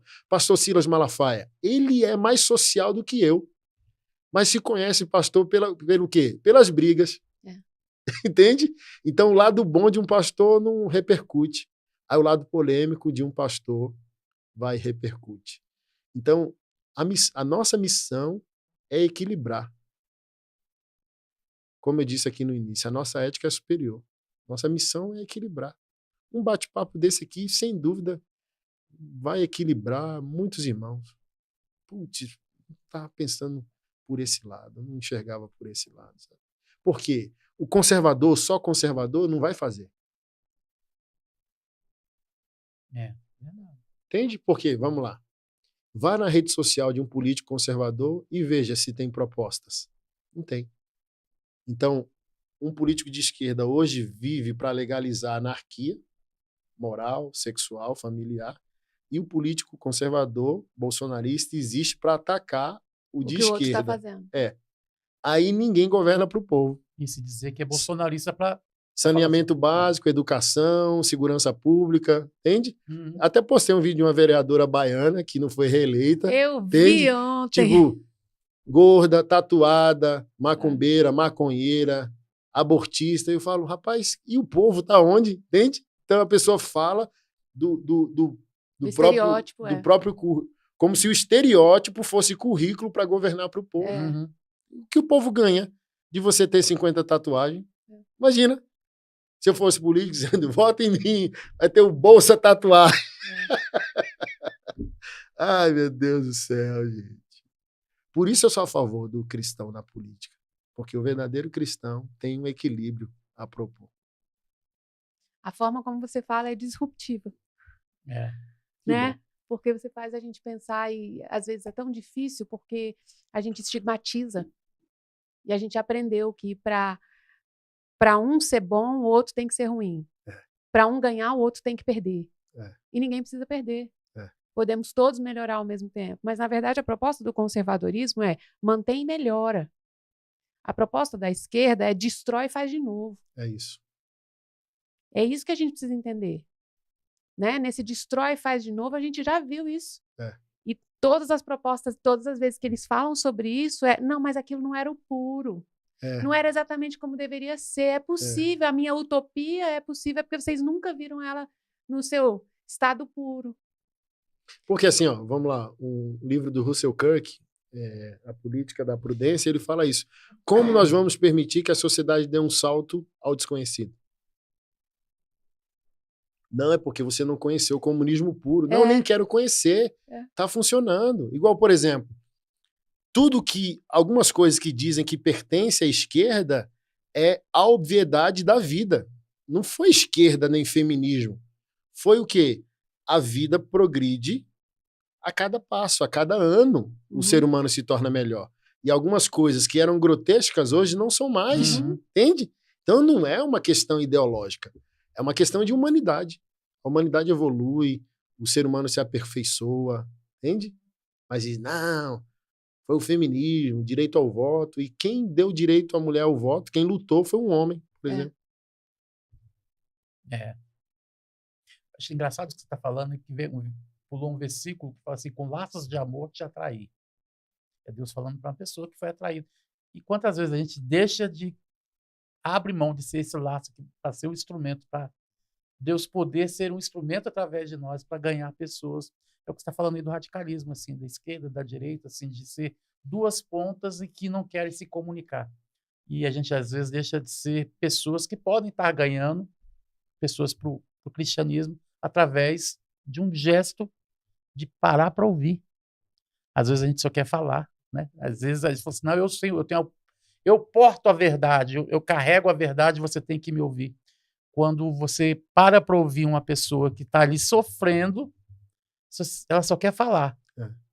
E ela vai se sentir amada só em falar. Às vezes você ganha pessoas só no ouvir falar, só ouvindo ele falar. E a gente Por que isso? Você crê que o conservadorismo é superior? Você crê que a igreja é superior? Pratique a doutrina. Seja assistido. Então, olha, o conservadorismo é superior ao esquerdismo. É? Prove. Viva. Não, a igreja é superior. Amém? Eu posso assistir? Vou sentar aqui para assistir, então, o seu comportamento cristão. Uau, eu quero. É isso, entende? Então a gente está se degladiando, defendendo teorias, mas ninguém assim, ó, não, é o comunista, você não conheceu o puro. Então deixa eu ver aqui, ó, pratica o puro aí para eu ver. Porque assim, ó, distribui, sei né? lá, Vamos lá. O presidente atual já gastou 700 milhões de reais em viagens com a esposa, mundo afora aí, entendeu? O que eu posso concluir com isso? É muito confortável um comunismo com dinheiro público ou com dinheiro dos outros. Então, eu quero ver comunismo com dinheiro, com seu dinheiro. O que você faz com o seu salário, como um político de esquerda? Aí eu quero ver, deixa eu assistir. Mas também não é diferente para os outros. Então, vou assistir aqui o seu cristianismo. Vou assistir aqui o seu conservadorismo. Uau! Defenda a família, é o que você bate tanto, né? Mostra o seu conservadorismo. Defende a família e a sua. Como está a sua? Porque, por exemplo, o cara de esquerda destrói o conceito do que é uma família tradicional. Mas um homem pode destruir sua família com as próprias mãos. Então, uma coisa não tem ligação direta, imediata com a outra. Eles estão destruindo, a médio e longo prazo, o legado, o conceito do que é uma família. Concordo. Mas, na prática, o que está minando a credibilidade? O que os jovens estão assistindo? Meu pai defende um negócio e não é assim. Meu pastor defende um negócio, mas não é assado. Então, viva. Se eu creio que o conservadorismo é superior, eu creio que eu pratique. Eu creio que o evangelho é superior, eu creio. Eu vou praticar. E é isso, entende? O pastor Anderson, polêmico nisso, nisso e nisso. Mas nunca serei omisso. Meu nome sempre vai estar na sua boca. Quer ser falando bem ou mal. Por quê? Eu acredito, irmão. Eu acredito na palavra, na igreja. Eu acredito nos valores tradicionais. E eu sempre... Porque assim, o oposto da guerra é a indiferença. Enquanto eu estiver brigando é porque eu creio. Sim. Nossa, aquele irmão disse que crê, não faz um pio. Não tem, cara, amor silencioso. Amor tem que ser barulhento. Então, você ama algo? Amo. E aí? Deus nos ama, está em guerra. Há quanto tempo? Em Jesus Cristo, nos profetas, nos apóstolos, em guerra pelo destino da alma humana. E Deus amou de tal maneira. Ele prova que está em guerra pelo nosso destino eterno, sim ou não? Sim. A gente, eu amo. E aí, está fazendo o quê? Nada. Deixa eu falar um pouquinho com você sobre juventude, porque você falou aí sobre a diferença entre o conservadorismo bíblico e o conservadorismo político. São duas coisas diferentes. A gente está ensinando Bíblia para jovem, né? Tentando, né? Porque eu vejo que, na verdade, a gente se tornou uma igreja grande, a gente tem recebido muita gente nova, nós somos uma igreja grande, mas uma igreja matura, uma igreja ainda infantil. E os nossos jovens estão chegando na igreja aprendendo sobre Bíblia, mas não aprendem nada sobre ideologia. E quando eles chegam na faculdade, eles estão se perdendo. O que fazer? Desculpa. Se aperfeiçoar para poder oferecer isso. Os poucos que fazem isso, para mim, ainda fazem de maneira grotesca. Os famosos, né? Uhum. Igual eu estava com a minha esposa, ela mostrando agora que está na moda você encher um estúdio, aí você é de esquerda, você desafia os de direita. Uhum. E vice-versa. Uhum. Aí você fica ali, ó. Aí eu tenho essa opinião, minha esposa também. Meu Deus, isso não muda a vida de ninguém. Vou dar um exemplo, tá? Aí sentou um vereador de São Paulo, famosíssimo. Eu vi. Um rapaz jovem, com um monte de gente de esquerda. Ele contra o aborto, elas a favor, aí um atacando o outro. No final das contas, o que os nossos jovens querem ver? A defesa de valores, porém a humanidade no exercício dessa defesa. Vou dar um exemplo. Você pode ser contra o que você quiser, que a esquerda propõe. Por exemplo, você é contra o aborto. Ok, é isso mesmo. Tá? Mas na vida real, ele já é cometido, ele já é praticado. Qual a sua proposta? Qual o seu nível de envolvimento? Por exemplo, já tem meninas que estão grávidas que foram violentadas pelo próprio pai. Já existem mulheres grávidas que foram violentadas sexualmente, é fruto de uma violência sexual, de um abuso sexual. Uhum. Então, na teoria, é fácil ensinar tudo, é fácil defender tudo. E a prática? Vou dar um exemplo. Temos que aprender, ensinar, defender, porém mergulhar na vida real. Nós cuidamos durante 3 anos em Goiânia. Olha a situação. Uma moça dos ribeirinhos do Brasil foi para Goiânia para tentar a vida. Deixou uma filha de 6 anos com a mãe e veio tentar a sorte. Começou a frequentar a igreja. Um irmão da igreja, possível namoradinho, começou a levar ela para lá e para cá. Eu preciso passar em casa para poder trocar de roupa para a gente ir para a igreja. O rapaz violentou ela. Ela conseguiu fugir, pulou o muro e por aí vai. O rapaz é foragido até hoje, né? Foi feita a denúncia. Para piorar, engravidou. Entrou em depressão, tira, não tira. E uma pastora conseguiu intervir, amar, acolher. E entrou em contato. Pastor, você pode ajudar? Na hora. Eu sou pró-vida, sou contra o aborto, sou pró-vida. Olha só, tá? Na boca do conservador, o que é ser pró-vida? Ser contra o aborto. Uhum. Para um cristão conservador, o que é ser pró-vida? Ser a favor da vida não nascida, mas até o túmulo. Uhum. Se eu sou pró-vida, eu sou pró-vida da vida nascida também. Não apenas da vida não nascida. Uhum. Olha como muda o conceito. É. Se eu sou pró-vida, o garoto não é uma sementinha do mal, o garoto criminoso. Eu tenho que intervir na infância para evitar que ele entre no crime. Eu já fui evangelizar na favela do Rio de Janeiro. Garoto com 10 anos com um fuzil. Uhum. Então é fácil você defender um conceito. Difícil você mergulhar. Uhum. Aí eu peguei, fui para Goiânia pessoalmente. Essa pastora conseguiu cuidar e fazer com que ela preservasse a gestação, conseguiu a adoção para um casal cristão que não podia engravidar. fez todo o aparato e eu visitei ela no hospital, chorei com ela, beijei ali sua testa e disse: eu vim de Brasília para cá para amar e honrar você.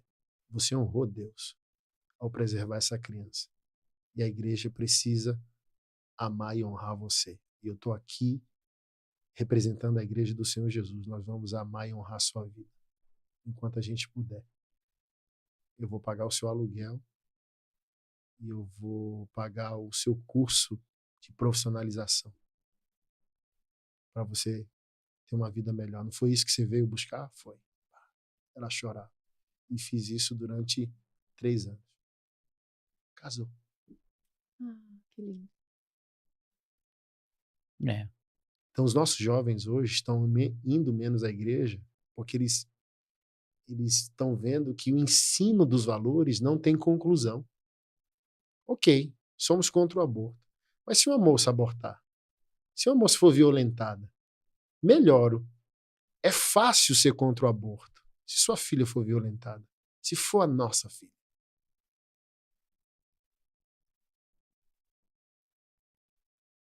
Então nós temos que defender a teoria da coisa, mas a prática dela. Qual é o nosso nível de envolvimento? Muda totalmente. E Jesus é isso. Ele é a palavra, mas é a palavra também humanizada. É a palavra em movimento. Ele é o Logos eterno, ele é a palavra inspirada e revelada, mas ele também é a palavra incorporada. É a palavra humana. E o verbo se avizinhou-se a nós. E o verbo de Deus alugou uma casa na nossa rua. E é isso que a gente não está vendo nem com conservadores e nem com cristãos conservadores. Prove-me que sua crença é superior à minha. Permita que eu assista sua vida. Aí muda tudo. As pedras, opa, peraí. O cara é contra o aborto, mas olha só o que o cara fez. O cara é contra a prática do pecado da homossexualidade, mas olha como ele ama os homossexuais. Olha, ele é a favor do capitalismo, mas olha como ele ama os pobres. Muda tudo. Mas a gente defende valores e quer os problemas longe de nós. Aí fica fácil. Aí a gente acha que a igreja, falando do nosso conservadorismo religioso, se tornou um cruzeiro recrutando pessoas promissoras. Cadê os nossos problemas? Nas nossas paróquias? Cadê? Entende? Então a gente está pregando o que é certo, sem problema nenhum. Aí fica fácil. Não tem lá os 5 homossexuais arrependidos, mas porém em santificação, que tem um dia mau, e cadê o suporte? Não tem. Então assim, ó, a gente prega contra, fique longe, viu? Que alguém resolva. E se vier, vire homem, viu? Achando que um dia, um mês de decisão, tem mais poder que anos de prática no pecado. Então o rapaz vai chegar andando torto, falando fino, prejudicando a nossa hipocrisia. Porque é isso, às vezes a gente sabe outros irmãos que não estão aprovados pela palavra, mas ninguém vê. E um gay vê. Um gay rebolando ali, ó. Entende? Mas o irmão que está reprovado, ninguém está vendo.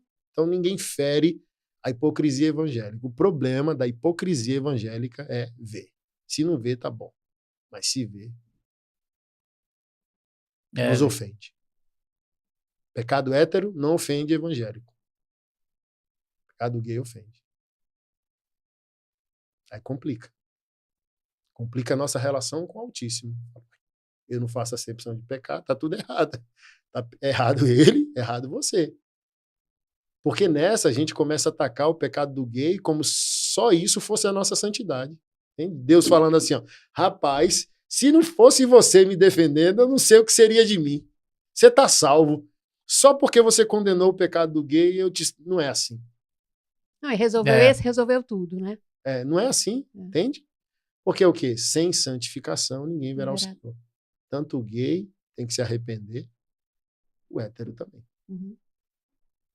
Pastor, quem você diria que seria uma boa voz para dizer nos representa? Nicolas Ferreira.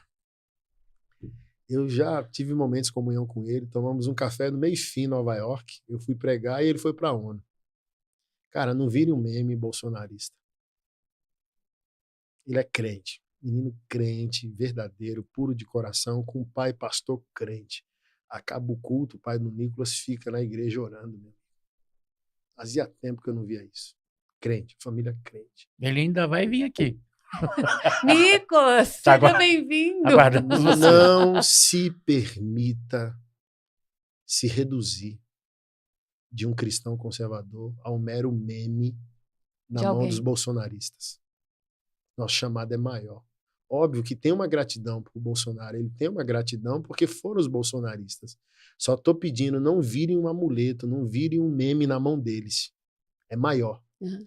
E se ele se mantiver, cara, na idade certa, né? Porque só aos 35, nosso senador, nosso presidente da República, queira Deus, né? Então, assim, de tudo que eu já vi no meio político, ele conseguiu lutar pela eleição do Pablo Almeida, vereador, era assessor dele, vereador também, um homem de Deus seríssimo, sabe? Então, eu olho para os dois e me inspiro. É possível ser político, ser evangélico e ser fiel. E nas próximas eleições? Você vai vir? Eu vim em 2022, eu acabei de colocar o meu nome à disposição do partido, né? Se o partido assim aprovar, porque é o partido que decide, Uhum. Qual é o seu partido? PRD. Uhum. Eu estava no PL e saí do PL porque uma briga de egos em muitos redutos entre os conservadores Uhum. e também aqui em Brasília eles não contemplavam o meu social. É como se minha figura ela é complexa porque para o conservador radical bolsonarista, eu sou humanizado demais para ser conservador. Ele ama demais, é social demais, cuida do pobre, cuida do gay. Ah, não é conservador. E para o cara de esquerda, eu sou traidor. Eu falei, aleluia, sou crente, é isso. O que sobra para mim? Ser fiel, ser de Deus. Então, eu chamo o meu conservadorismo de conservadorismo social. Sou conservador, porém com um baita de um coração que Jesus Cristo me deu. De amar os desvalidos, os sofredores, os invisíveis e ser humano, né? Então, busco sempre defender os valores, mas porém com o coração de Cristo ali. Então, se tudo der certo, for aprovado pela convenção do partido, pastor Anderson pré-candidato a deputado distrital por Brasília em 2026. E isso sai quando, esse tipo de posicionamento do partido? Até dezembro agora se decide pré-candidatura e na convenção em junho de 2026 decide-se se é oficialmente candidato. Mas se aceitar como pré, o partido já deu a toda a pista que só se houver uma grande tragédia no comportamento, né, que desaprove a pessoa, da pessoa não receber. Mas quem é aceito como pré, vai ser aceito como candidato. Como é que por exemplo, agora, o que você precisa fazer? Porque você não pode fazer campanha mesmo, não sabendo até que você vai ser um pré ou não. Mas quais são o que um pré-candidato já pode estar fazendo? Pregar, defender seus valores, suas propostas. O que você já está fazendo sempre, né? Discutir sobre a vida, sobre política, sua opinião. Né? Você não pode pedir apoio, você não pode pedir voto. Campanha só 3 meses antes da eleição, 3 a 4 meses. Né? De junho, quando é oficializado para frente, aí você está autorizado a fazer campanha sem infringir a legislação. Até então, você pode fazer eventos, defender ideias, produzir em rede social seus pensamentos sobre vários assuntos. Você não acha que essa que é uma lei nova, essa dos 3 meses só de campanha, não é muito antiga? Você não acha que isso acabou privilegiando aquele que tem mais recurso? Porque aquele que tem pouco recurso é pouco tempo e pouca verba para trabalhar, para ser mais conhecido como um candidato? Sim e não, porque eu também tenho uma outra teoria, principalmente para nós cristãos. O verdadeiro político não deveria cair de paraquedas. ele já precisava ter prestígio e reconhecimento público, porque Bom. ele já é um ente político. Sim. Então, você quer se envolver com política para ampliar aquilo que você já faz. Então, você já é um servo do povo, você já é um servo da comunidade. Mas a gente sabe que não é assim, né? O sobrinho do fulano, do ciclano, o empresário tal. Então, tem um lado ruim, mas tem um lado bom. Que quem já é. Aí, quando é oficializado fazer, só amplia o que já está fazendo. Crente vota no crente? É igual o gospel, né? Sim e não. Se alguém, eu sou da pureza de coração, de que ninguém usa o nome do Senhor em vão. Olha, aquela banda é gospel. Amém, vamos ouvir. Aí você vê ali, né? Discernimento não bate, tá fora da palavra. Então, é o irmão, vamos ver, vamos ouvir, vamos, né? Mas não é prego batido e ponta virada. Alguém pode dizer que é de Deus e ser uma baita de uma cilada, né? Então, assim, muitas pessoas na política surfam nas costas da igreja e depois se demonstram totalmente contrário ao que a igreja defende. Então, eu sou a favor de você olhar a história, né? O currículo. Ah, olha ali um candidato católico, evangélico, deixa eu ver quem é a pessoa. E olhar a timeline dela, de onde vem essa alma penada.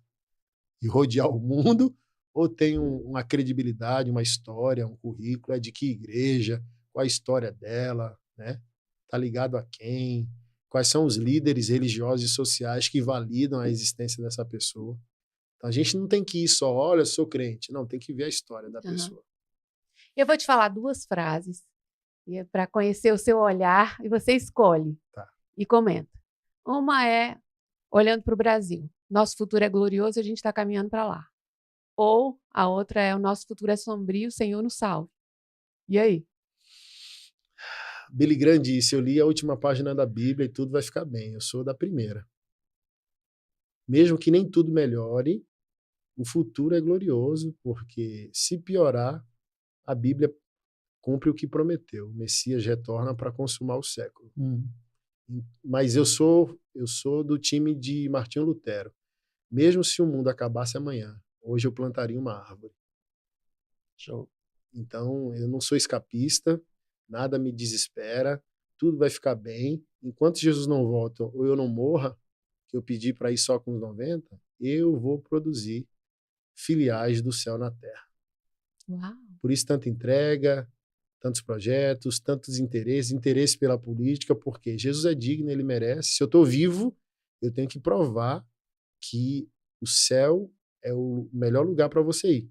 E eu vou tentar imprimir partes dele aqui e agora. Muito bom. Muito bom. Ficou com cara de fim, mas eu ainda tenho mais uma pergunta. O que fazer, como o eleitor se precaver, por exemplo, de cristãos que, uma vez eleito, fazem do seu gabinete um cabide de emprego para pastores que apoiaram ele a estar ali? Pessoas sem competência para estar trabalhando ali, mas porque o pastor cedeu à igreja, ficou refém para colocar filhos ou indicados dele ali sem competência. Como se proteger desse tipo de gente? Isso é utópico, não acontece. Isso acontece. Será? Rapaz, assim, eu tenho descoberto, né, que é mais comum do que a gente imagina, porque a política, de maneira prática, ela é justamente essa moeda de troca, toma lá, dá cá. Os grupos políticos, então pode ser a igreja, pode ser os empresários, pode ser o próprio partido que injetou verba em você, além do fundo eleitoral, e você tem que ceder parte daquilo que as pessoas vão propor. Então, se o grupo de empresários investiu, por exemplo, você vai ter que dar metade do seu gabinete. Um exemplo. Se foi pastores, um grupo de pastores, você vai ter que...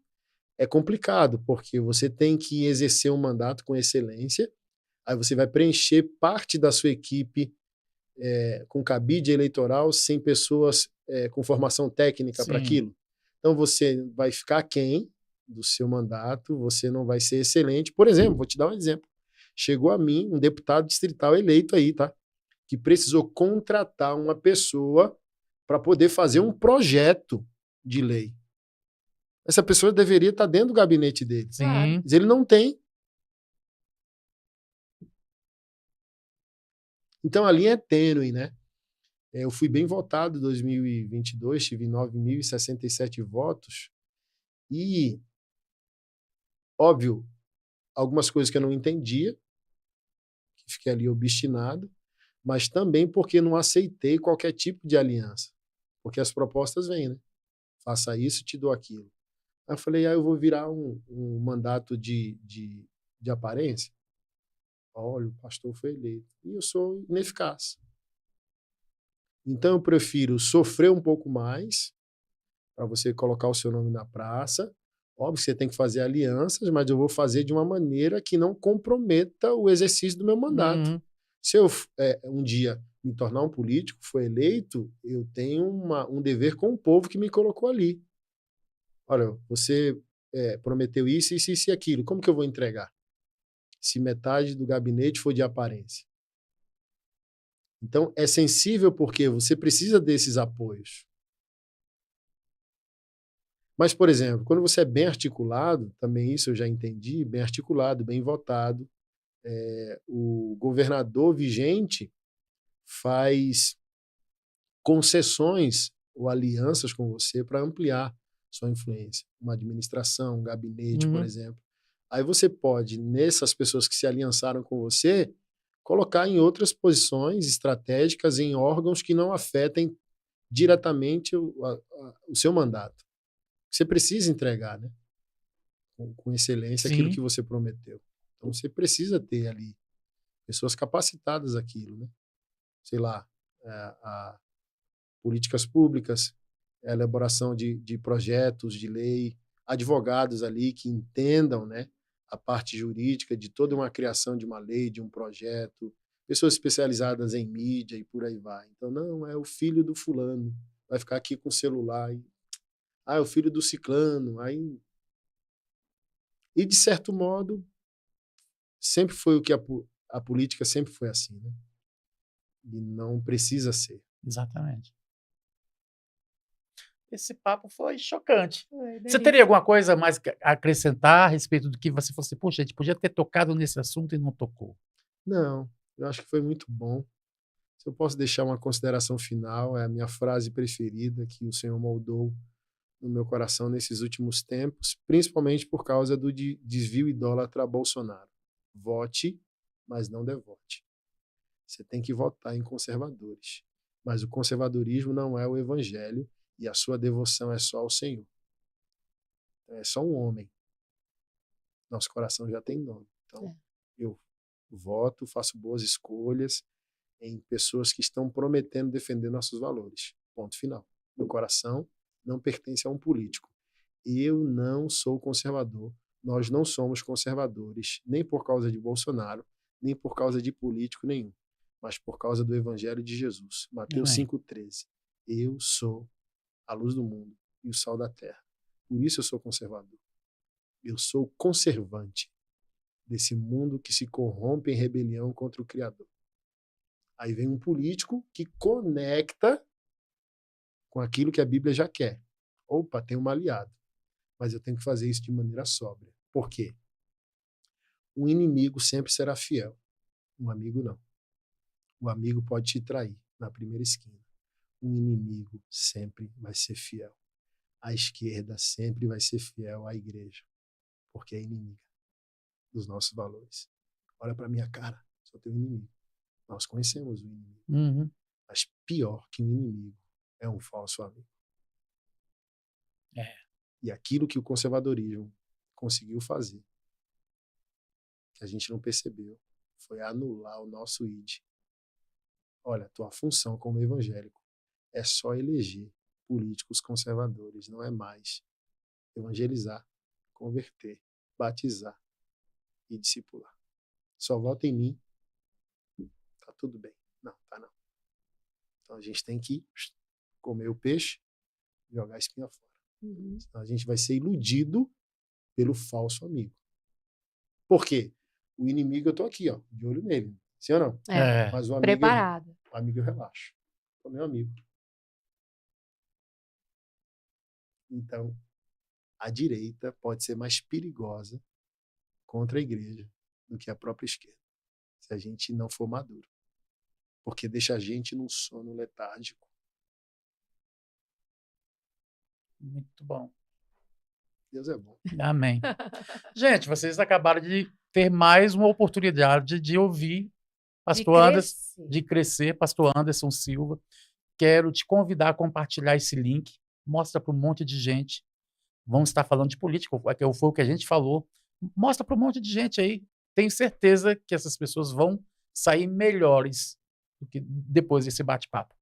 Pastor Anderson Silva, que honra ter você mais uma vez aqui. Amém, macho. É um papo sempre muito bom.